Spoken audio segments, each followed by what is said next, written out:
옛날 이스라엘의 랍비들이 전중의 도시들을 두루 순찰을 하면서 교육과 치안의 상태를 점검할 때 일입니다. 한 도시에 도착한 랍비들은 성문 앞에 서서 그 지역의 치안 책임자들에게 이렇게 요청을 했습니다. 이 성을 지키는 파수꾼들 모두 불러보아 주십시오. 그러자 치안 책임자는 군복을 입고 날카로운 칼과 방패를 가진 장군들과 많은 구인들을 광장으로 잔뜩 모았습니다. 이를 본 랍비들은 고개를 셀레셀레 저으며 말했습니다. 아닙니다. 이들은 이 성을 지키는, 이 나라를 지키는 파수꾼들이 결코 아닙니다. 전쟁이 나면 도리어 이 사람들은 성을 파괴하는 자들일 것입니다. 우리가 보고 싶은 진짜 파수꾼은 이들이 아닙니다. 그래서 당황한 책임자가 물었습니다. 랍비님, 그러면 이 나라를 지키는 진짜 파수꾼은 누구입니까? 도대체 어디 있습니까? 이때 랍비들이 대답했습니다. 아이들에게 말씀을 가르치는 자들, 선생님들, 그리고 밤낮으로 하나님의 말씀을 묵상하고 연구하며 가르치는 이들, 이런 자들이 이 나라를 지키는 파수꾼들입니다. 라고 이야기를 했습니다. 올바른 교육이 없다면 아무리 총과 칼을 가지고 지킨다 할지라도 결코 그 성은 안에서부터 스스로 무너지기 때문입니다. 그렇습니다. 우리가 살아가는 이 세상은 한복판이 전쟁터라고 말할 수가 있겠습니다. 이 전쟁은 눈에 총과 칼이 보이는 그런 물리적인 싸움이 아니라 우리 눈에는 전혀 보이지 않는 치열한 영적 전투가 벌어지고 있습니다. 인류 역사상 가장 치열했던 전투를 한 가지 꼽으라고 한다면 많은 사람들이 제2차 세계대전을 꼽습니다. 영토를 빼앗기지 아니하려는 자들과 또 영토를 무자비하게 짓밟고 빼앗으려는 자들 간의 참혹한 싸움이었습니다. 이때 수많은 군인들이 목숨을 잃었고 또 많은 도시들이 참혹하게 폐허가 되고 말았습니다. 그런데 성도 여러분, 이 땅에서 벌어지는 그런 영토 전쟁보다도 더 훨씬 더 치열하고 잔인한 전쟁이 바로 우리의 일상 속에서 영토 전쟁이 일어나고 있습니다. 그 전쟁은 지금 이 시간에도 여러분의 마음 속에서 소리 없이 예고 없이 잔인하게 벌어지고 있습니다. 잔인한 악한 마귀 권세는 우리에게 불안과 무의미와 두려움이라는 시커먼 폭탄과 미사일을 끊임없이 던지고 공격하고 있습니다. 원망과 불평과 시기라는 그런 독가스를 우리들에게 끊임없이 살포하고 있습니다. 그렇게 해서 우리의 마음을 황폐하게 하고 또 쓸쓸하게 하고 그래서 자신의 통치 아래 두려고 수단과 방법을 가리지 않는 것이 바로 마귀의 전략인 것입니다. 오늘 본문은 그 보이지 않는 그 전쟁의 실체가 뭐냐? 그것을 우리들에게 보여주는 아주 신비롭고 중요한 사건입니다. 예수님께서 계셨던 유대 사이는 영적으로 매우 어두웠던 시대입니다. 그러니까 예수님이 이 땅에 언제 오셨는가? 그 타이밍이 중요하잖아요. 인류 역사 가운데 딱 한 번 있고 예수님이 30년 동안 사역하는 그 시대의 상황이 중요하지 않겠어요? 하나님이 아무 때나 보는 것이 아니라 인류 역사상 가장 어두운 때 보는 거예요. 아주 새벽별로 그렇게 보내신 거. 마치 사무엘 때 어떻게 해요? 엘리 제사장과 저기가 캄캄해져요. 그때 하나님이 사무엘을 딱 보내서 환하게 밝힌 것처럼 말입니다. 그래서 이 로마의 그 대로마의 북정 식민지 앞에서 온 식민지 국민들은 지쳐 있었고 또 종교 지도자들은 이런 어두울 때 자기의 기득권과 이익을 지키려고 혈안이 돼 있었고 영적인 눈이 엘리 제사장처럼 어두워 있었습니다. 바로 그 깊은 어둠의 한복판에 예수님께서 계명성 새벽별처럼 찬란하게 이 땅에 강림하셔서 사역하게 된 것입니다. 그리고 오늘 본문에 보니까 이제 말 못하는 옛날엔 봉어리라고 그랬어요. 말 못하는 그런 사람에게 예수님이 다가가시게 된 것이죠. 오늘 우리는 이 사건을 통해서 나의 영적인 현주소가 어디냐, 또 내 마음의 왕국은 지금 오늘 제목처럼 누가 내 마음을 살고 있느냐, 내 마음속에 무엇이 지금 채워져 있는가 하는 것을 깊이 돌아볼 수 있는 시간이 되기를 바랍니다. 먼저 예수님께서는 악한 말 못하는 귀신을 쫓아내는 경이로운 그 기적이 나옵니다. 물론 말 못하는 것은 여러분, 우리가 태어나면서 선천적으로 그렇게 말 못하는 사람도 있어요. 또 살다가 후천적으로 사고를 당해서 또 그렇게 되는 경우도 있어요. 근데 이제 오늘 본문의 경우는 이제 그런 경우는 아니고 이제 귀신이 들려서 말 못하게 되는 그런 경우입니다. 오늘 본문이 분명하게 말씀하고 있습니다. 그렇다고 해서 모든 질병이 다 귀신 들렸다는 말은 아닙니다. 그렇죠? 근데 그런 경우도 있다는 것을 염두에 두시기를 바랍니다. 14절을 우리 다 같이 봅니다. 예수님께서 한 말 못하게 하는 귀신을 쫓아내시니 귀신이 나가매 말 못하는 사람이 말하는지라 무리들이 놀랍게 여겼으나 그랬습니다. 자, 한번 상상해 보세요. 일평생 말 못하는 사람이 그곳에 서 있었습니다. 단순히 신체적인 질병만을 이야기하는 것은 아닙니다. 악한 영에게 깊이 눌려서 고통을 당하고 있던 사람이었습니다. 본인의 고통뿐만 아니라 가족의 고통 얼마나 컸겠습니까? 하고 싶은 말이 가슴에 차올라도 한마디도 내뱉을 수가 없었으니 너무나도 답답하고 컬컬했을 것입니다. 억울한 일이 있어도 소리내어 울지 못했습니다. 그런데 사랑의 예수님, 은혜의 예수님께서 그에게 다가가셨어요. 그리고 그를 만지셨어요. 그러자 그를 결박하던 더러운 귀신이 한 길 왔다 7길로 물러가고 떠나게 되었습니다. 그리고 평생 굳게 닫혀있던 그의 입이, 그의 혀가 기적처럼 활짝 열려서 청산 유서처럼 말을 하기 시작을 했습니다.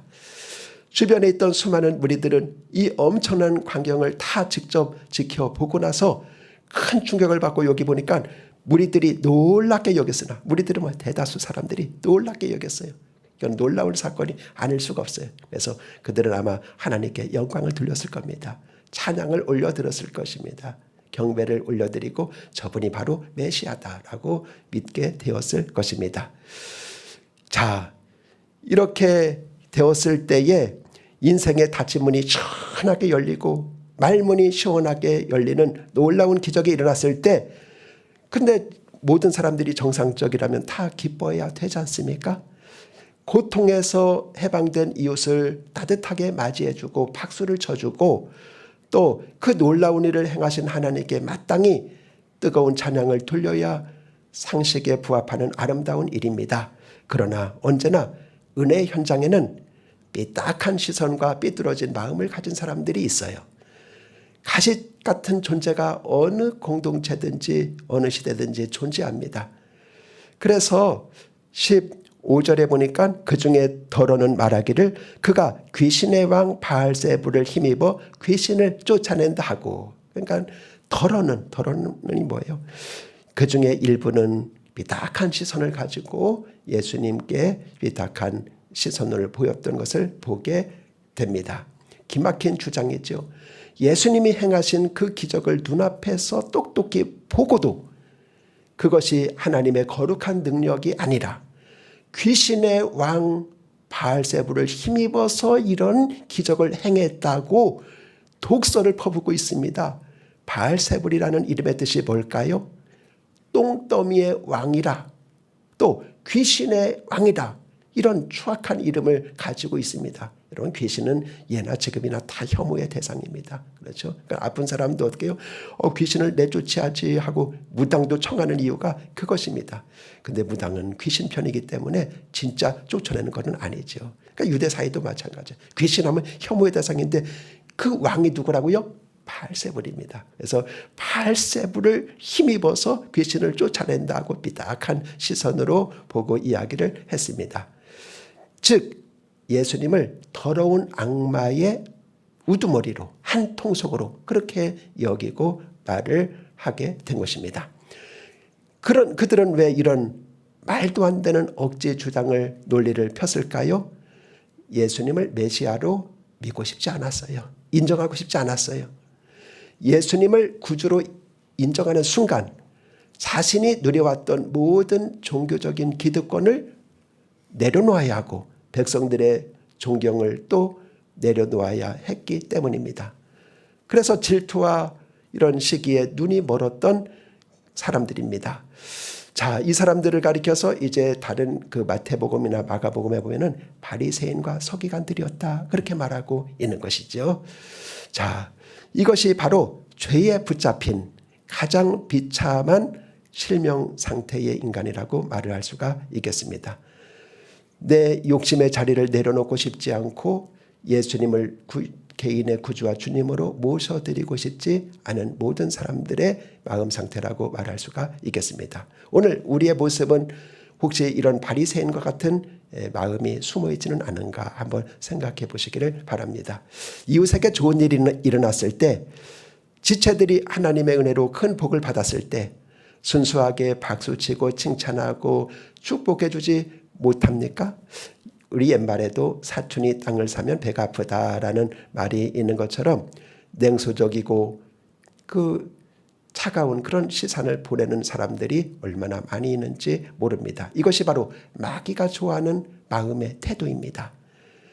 그래서 공동체의 기쁨을 산산조각 내고 또 구경꾼의 자리로 전락시키는 그런 모습이라고 말을 할 수가 있겠죠. 그래서 우리는 우리 하나님의 시선을 가지고 이 세상을 볼 줄 알아야 돼요. 하나님의 관점을 가지고 내 자신도 볼 줄 알아야 하겠습니다.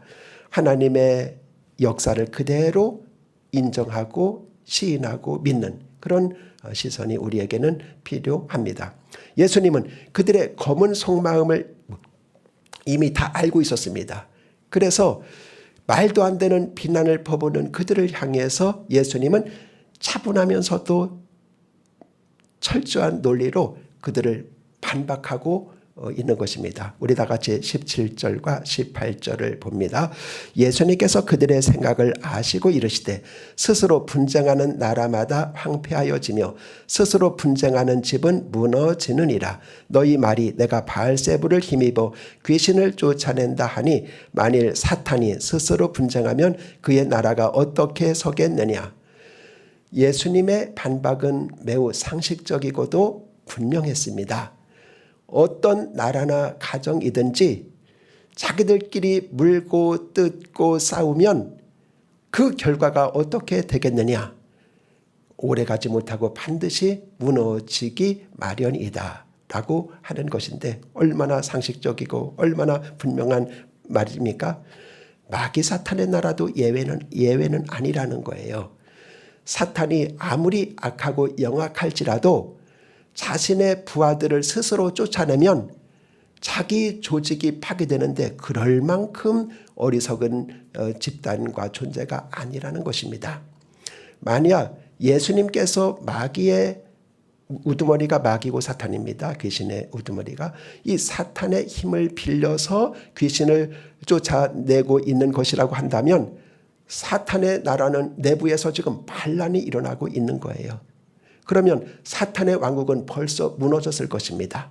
그러므로 예수님께서 바알세불을 힘입었다는 주장은 논리적으로 전혀 앞뒤가 맞지 않는 것입니다. 치졸한 모함에 불과하다는 것을 증명을 하신 것이죠. 이어서 예수님께서는 강력한 질문을 던집니다. 19절입니다. 내가 바알세불을 힘입어 귀신을 쫓아내면 너희 아들들은 누구를 힘입어 쫓아내느냐. 그러므로 그들이 너희 재판관이 되리라. 자, 당시 유대인 중에서도 귀신을 쫓아내는 자들들이 있었어요. 이걸 가리켜서 우리가 축사사역이다 그렇게 말해요. 축은 뭐예요? 축출한다. 사는 사탄. 그래서 축사사역. 귀신과 마귀 사탄을 쫓아내는 그런 사역을 하는 걸 축사사역이다. 당시에 그런 사람들이 있었습니다. 만약 예수님께서 귀신의 힘으로 귀신을 쫓아낸 것이라고 한다면 당시에 이들의 제자나 자녀들이 행하는 축사사역, 이것 역시 귀신의 짓이라고 정죄해야 마땅합니다. 그래서 예수님께서는 유대 이 지도자들의 말도 안 되는 내로남불식의 일을 매우 부끄럽게 만들고 있는 것이죠. 성도 여러분, 우리는 이 분쟁이라는 단어를 깊이 주목해야 합니다. 스스로 분쟁하는 나라마다 황폐하여질 것이다 라고 말을 한 것이죠. 여러분, 우리 한자어에 어부지리라는 말이 있습니다. 이건 뭐냐면 옛날에 바닷물이 이제 쫙 빠지면 이제 거기 이제 갯벌이 되는데, 이 갯벌이 되는데 거기 이제 조개가 입을 쫙 벌리고 물을 갖다가 그동안 먹었던 물을 갖다가 쫙 이렇게 좀 내뱉고 있습니다. 근데 그때 어떤 새가 거기를 돌아다니면서 내 먹을 거 없나 보다 조개가 입을 쫙 벌리고 있거든요. 거기 보니까 속살 있거든요. 새가 가서 부리로다가 속살을 탁 집었습니다. 그래서 조개도 앉으려고 자기의 부리를 탁 오므렸습니다. 새는 애원합니다. 제발 부리 좀 벌려줘. 그러면 네 속살 내가 물지 않을게. 그러니까 조개도 말합니다. 네가 먼저 속살을 떼어라. 그래야지 내가 부리를 열겠다. 이렇게 해서 옥신각신 하고 있는 중에 마침 거기에 어부가 나타났어요. 어부가 나타나다 보니까 꼭 둘이서 이렇게 있거든요. 그래서 어부가 싹 잡았어요. 그래서 이제 어부지리야. 어부가 우연견에 이익을 봤다 해서 어부지리라고 하는 건데, 이거 분쟁하는 자들은 다 망한다. 서로가 분쟁하니까 다 어부의 먹이감이 됐습니다. 그래서 여러분 그거 기억하시길 바랍니다. 분쟁하면은 여러분 다 망하는 것입니다. 그래서 마귀의 핵심 전략이 뭐라고요? 분쟁하게 하는 거예요. 마귀는 어쨌든 우리를 망하기를 원해요. 하나님은 우리가 흥하기를 원해요. 그래서 마귀는 절대로 자기들끼리는 분쟁하지 않고 싸우지 않습니다. 대신 하나님의 백성들 사이에 교묘하게 들어가서 서로 이간질 지키고 또 분쟁하게 하고 또 사이를 멀게 합니다. 우리 가정도 마찬가지예요. 하나님은 우리 가정의 창시자입니다. 그래서 가정이 건강하게 잘 서기를 원합니다. 그런데 마귀는 최초의 가정을 무너뜨린 자가 누굽니까? 마귀입니다. 오늘도 마찬가지예요. 부부 사이에 대화가 끊어지고 부모와 자녀 사이에 두터운 벽이 가로막고 있고, 이런 것은 결코 성격 차이가 아닙니다. 그 이면에는 가정을 황폐하게 만드는 마귀 사탄의 분열이 여기에 작용하고 있다는 사실을 우리가 알아야만 하겠습니다. 그러므로 우리의 진짜 싸워야 할 대상은 누구입니까? 바로 에베소 6장에 있는 것처럼 영적인 전쟁이기 때문에 원수마귀 사탄이 우리의 적이라는 사실을 우리가 늘 생각해야만 되겠습니다. 그렇다면 예수님께서 말씀하신 진짜 의도는 무엇일까요? 예수님께서는 마침내 핵심 진리를 오늘 말씀하고 계십니다. 오늘 본문의 가장 요절 핵심 구절은 바로 20절입니다. 우리 다 같이 한 목소리로 읽겠습니다. 시작. 그러나 내가 만일 하나님의 손을 힘입어 귀신을 쫓아낸다면 하나님의 나라가 이미 너희에게 임하였느니라. 자, 여기 하나님의 손이 뭡니까? 바로 하나님의 권능, 하나님의 능력, 또 마태복음에는 하나님의 성령, 그렇게 말할 수가 있겠습니다. 그래서 하나님의 성령으로 예수님께서는 일을 하셨어요. 하나님의 능력으로 이 땅에서 일을 하셨어요. 그래서 예수님께서 하신 일은 뭐냐면 이 땅에 사탄의 권세를 꺾고 하나님의 나라가 이 땅에 임하도록 하는 일, 그 일을 예수님께서 하셨습니다. 하나님의 나라란 무엇입니까? 예수님께서 임하시고 예수님께서 다스리고 통치하는 곳이 곧 하나님의 나라입니다. 그런 삶을 맛보며 살아가야 됩니다. 그럴 때 영원한 천국에도 들어가는 거예요. 이 땅에서 그 맛도 모르면서 맛도 못 보면서 어떻게 천국에 들어가리라고 생각합니까? 먼저 그 맛을 우리가 봐야 되겠죠. 그래서 강한 자가 와서 이 땅을 점령을 하고 있었는데 예수님은 더 강한 자다. 더 강한 자로서 이 땅에 오셔서 마귀를 내어 쫓고 예수님께서 이제 죄의 노예로 되어 있는 사람들을 해방시켜주는 것을 보게 되는 것입니다. 여러분, 우리 예수님께서 이와 같이 우리에게 큰 이적을 베풀어 주셨습니다. 이제 예수님께서는 우리에게 하나의 비유를 말씀을 하십니다. 그 비유가 바로 24절입니다. 우리 다 같이 24절을 봅니다. 더러운 귀신이 사람에게서 나갔을 때 물 없는 곳으로 다니면서 쉬기를 구하되 얻지 못하고 이에 이르되 내가 나온 집으로 돌아가리라 하고. 자, 어떤 사람이 이제 귀신이 들렸어요. 근데 그 사람의 고통을 많이 당했습니다. 근데 어느 날 그 귀신이 그 사람에게서 나갔어요.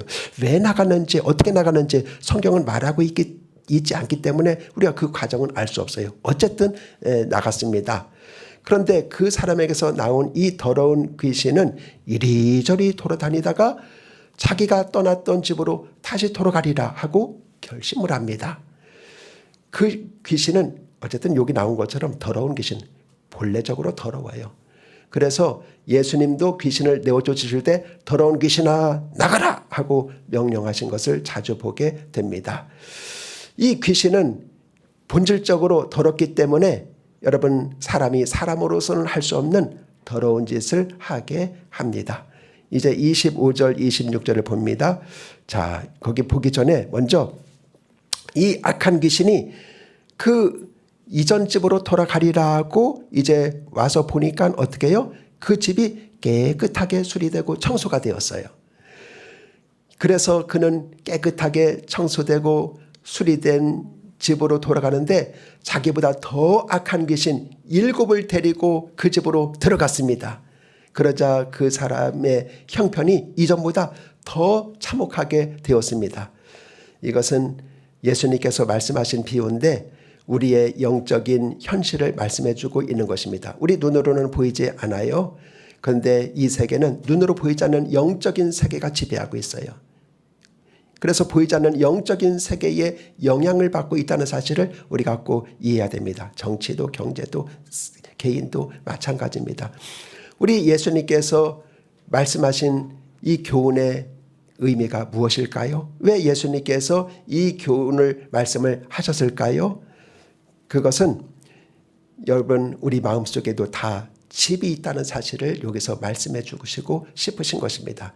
여기서 집은 우리 마음을 말합니다.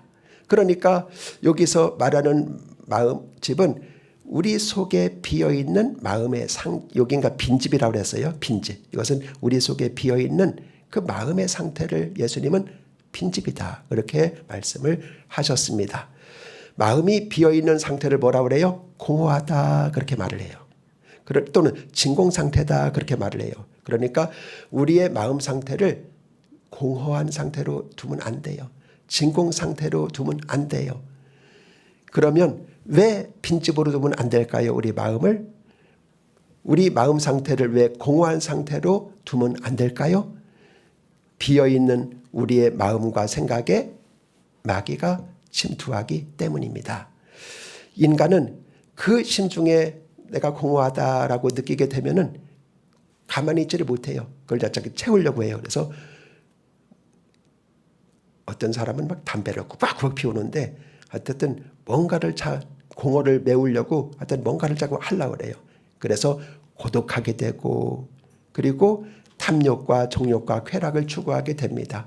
또 그런데 그걸로 끝나는 게 아니에요. 그 후에는 어둠의 영이 그를 더 지배하게 되는 겁니다. 그래서 우리의 마음은 결코 비워둬서는 안 됩니다. 오랫동안 비워둬서는 안 됩니다. 우리 이 일상의 집도 그렇지 않아요? 비워둔 집은 어때요? 먼지가 쌓이고 거미줄이 치어지고 또 바퀴벌레가 우글거리고 쥐가 들락거리고 또 집이 비어있으면 도적이 저기는 밤에도 불이 꺼있네. 아무도 없는가 보다. 여행 중인가 보다 하고 도적이 침투를 합니다. 이와 마찬가지로 우리 마음이 비어있으면 도적, 마귀가 침투합니다. 그리고 비어있는 집을 그대로 방치해둬서는 아니 됩니다. 사랑하는 성도 여러분, 빈집은 위험합니다. 우리 마음을 비워두면 안 됩니다. 우리 마음과 생각을 공허한 상태로 두면 안 됩니다. 그래서 잠언 기자는 이렇게 말합니다. 무릇 지킬 만한 것보다 더욱 내 마음을 지키라. 이는 생명의 근원이 이에서 남이라. 그렇게 말을 했습니다. 마음을 지키는 일이 참으로 중요합니다. 우리 마음을 공허한 상태로 놔두면 악한 마귀가 장악을 하기 때문에 그렇습니다. 자, 종교개혁자 칼빈이 이렇게 말했어요. 빈집의 상태란 성령께서 그 집에 거하고 있지 않기 때문에 다시 귀신을 받아들이기 좋은 상태이다 라고 말을 했습니다. 자, 여러분, 그러면 어떻게 해야 될까요? 우리의 마음을 하나님의 영이 거하시는 성령의 전이 되도록 해야만 합니다. 마귀의 반대가 성령이니까, 악령의 반대가 성령이니까 성령이 거하는 전이 되도록 해야만 합니다. 거룩하신 하나님의 영으로 채워야 돼요. 영이요 생명이신 하나님의 말씀으로 채워야 됩니다. 하나님의 나라가 내 마음속을 임하고 주관하고 통치하도록 해야만 합니다. 예수님께서 우리 마음을 다스리고 축복하고 인도하도록 해야만 합니다. 아무리 집이 소지되고 청소되고 정리되었다 할지라도, 즉 도덕적으로 순결하고 깨끗하고 청소된 그런 선한 삶을 산다 할지라도 그 내 마음속에 정말 주인이 살지 않으면, 여기 우리 마음의 주인은 누구예요? 예수님이에요. 우리의 주인이 살지 아니하면 어떻게 돼요? 내 마음에 먼지 쌓이고 거미줄 생기고 죄들의 천국이 되고 어둠의 영이 지배하지 않을 수가 없습니다. 그래서 하늘 한번 점검해 보시기 바랍니다. 내 마음속에는 지금 뭐가 채워져 있는가? 내 마음속에는 누가 살고 있는가? 자, 오늘 여러분들은 누구의 지배를 받고 통치를 받고 인도를 받으면서 살고 있습니까? 예수님께서 오늘 여러분의 마음을 차지하지 않는다면 그 속은 반드시 예수님과 반대가 되는 것이 차지하게 돼 있어요. 보세요. 여기 컵이 있는데 컵을 여기 콜라가 가득 차 있네요. 콜라를 딱 먹었어요. 그러면 여기에 뭔가 자꾸 들어가는 거예요. 공기도 들어가고 뭐 막 들어가는 거예요. 진공 상태란 있을 수가 없어요. 우리 마음은 뭔가 채워지게 돼 있어요. 빈 집은 있을 수가 없어요. 거기에 마귀가 오든지 뭘로 채워지게 되어 있습니다. 그러므로 빈 집은 위험합니다. 여러분, 예수님으로, 하나님의 말씀으로, 성령으로 가득하게 채우는 여러분의 집, 마음이 되시기를 주님의 이름으로 축원드립니다. 그래서 에베소서 3장 17절에 이렇게 말했습니다. 믿음으로 말미암아 그리스도가 너희 마음에 계시게 하옵시고. 자, 우리 마음속에 그리스도가 계셔야 합니다. 자, 정말 신비 중의 신비가 무엇인지 아십니까? 우리가 예수님을 믿게 될 때 예수님께서 성령을 통해서 우리 가운데 거하고 계신다는 사실입니다. 로버트 멍어가 쓴 내 마음의 그리스도의 집이라는 그런 책이 있어요. 아주 작은 책인데 아마 읽어보았을 거예요. 거기에 보면은 우리의 집에는 안방이 있고 주방이 있고 거실이 있고 서재가 있는 것처럼 우리의 마음집에도 여러 방이 있다는 것입니다. 여러분들의 주방과 식탁의 주인은 누구십니까? 보이지 않는 주님께서 주인으로 앉아 계십니까? 우리 주님은 여러분들의 방을 거룩한 것들로 채우기를 원하고 있습니다. 여러분의 마음을 거룩한 것들로 채우기를 원하고 계십니다. 그래서 영적인 쓰레기들을 다 치우시기 바랍니다. 불필요한 것들도 제거하시기를 바랍니다. 그래서 그리스도의 영으로 충만하게 채우고 말씀으로 채우고 기도로 채우고, 그래서 여러분들의 집에 결코 쓰레기가 거하지 아니하도록, 필요 없는 잡동사니가 거하지 아니하도록 항상 알곡 같은 주님의 양식으로 가득하게 채우는 여러분 모두가 되시기를 주님의 이름으로 축원합니다. 기도하겠습니다. 거룩하시고 살아계신 아버지 하나님, 오늘 우리들에게 말씀해 주셔서 우리의 마음에 예수님으로 채우고 말씀으로 채우고 성령으로 채우고 하나님의 나라로 채워서 복되고 아름다운 삶이 되도록 인도하여 주옵소서. 예수님의 이름으로 기도합니다. 아멘.